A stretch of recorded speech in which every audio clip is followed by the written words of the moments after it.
joining us from Rafah. And Ali Abunimah is on the line with us from Jacksonville, Florida, in studio. Ali Abunimah, I wanted to ask you about the statements at this point of Barack Obama, or the lack of them. Of course, he's on holiday right now in Hawaii, but David Axelrod was on the networks. Again, they are continuing to say that there is only one president at a time, and that president is President Bush now. Condoleezza Rice is briefing Barack Obama. But he did say that not only would it be counterproductive for the president-elect to weigh in too deeply, but he said that Obama's commitment to the, quote, special relationship between the United States and Israel in a way that suggested general sympathy for the Jewish state's actions. I'm reading from the Huffington Post, your response. Isn't it convenient that we only have one president at a time when it suits Barack Obama to stay silent on something that is inflaming the whole world? Apparently, we don't have one president at a time when it comes to the economy or Iraq or Afghanistan or other issues. But on this, Barack Obama is content to remain silent and, in fact, to give through the statements of David Axelrod his more or less open support for what Israel is doing, which fits with the policies that he has enunciated consistently of supporting Israel's attacks on Gaza, supporting the blockade of Gaza, supporting the Israeli war on Lebanon in 2006. And this is why Israel feels so comfortable carrying out these sorts of atrocities, which cross every red line of the Fourth Geneva Conventions, of the Nuremberg Principles, of all of the laws of war that were developed in the 20th century.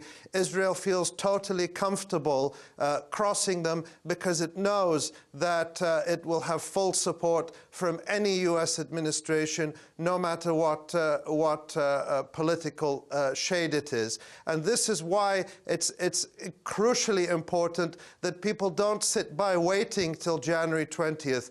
January 20th, the calendar flipping is not going to change anything. What's going to change things is boycott, divestment, and sanctions, people rising up and demanding an end to impunity, demanding, for example, that Ehud Barak, Ehud âall-out, Tzipi Livni be brought to account before International War Crimes Court for the orders that they have given for these massacres of the civilian population of Gaza. That's what's going to bring change, and that's what people must call and organize for. I'd like to bring in Dr. Mustafa Barghouti again. The issue of what is the potential for reaction in the West Bank and in the Arab street, as opposed to the complicity of many of the Arab governments at this point. Your sense of, if this continues much further, what will be the reaction? Well, let me explain one very specific point. Israel is very proud with the complicity of some Arab regimes and some of the people in the Palestinian Authority about what's going on. But I want to remind you that what is happening in Gaza and in the West Bank is nothing but also a slaughter of democracy. We have, as Palestinians, we, the civil society in Palestine, we, the Palestinian Democratic Forces, jointly with many others, managed to have the best democratic experience ever in the Arab world. Everybody knows that, and President Carter reported it when we had the last elections. And I think this complicity from certain Arab sides are specifically because they don't want this democracy to happen. They don't want this democracy to survive. And if Israel is very proud to be in alliance with dictatorships, then that reveals how democratic Israel itself is. Israel has been claiming that it's the only democracy and so on, but why it is slaughtering Palestinian democracy?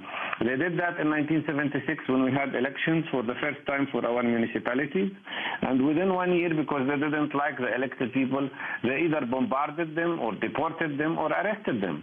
And now, after 2006 elections, they are putting 45 members of our parliament in jail.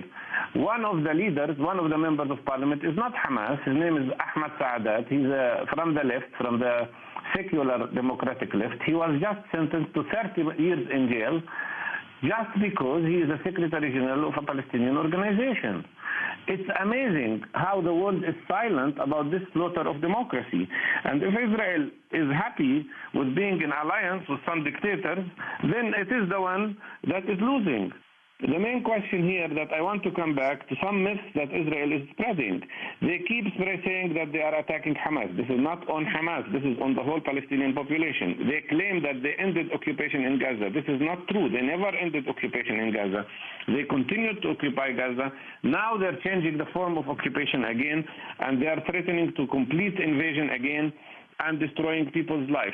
Third, they claimed that it was the Palestinians who broke the ceasefire. This is false. This is incorrect. Israel broke the ceasefire. And now the party that is refusing to have ceasefire is Barak, the defense minister of Israel. And he is the one who is refusing to allow ceasefire to happen again.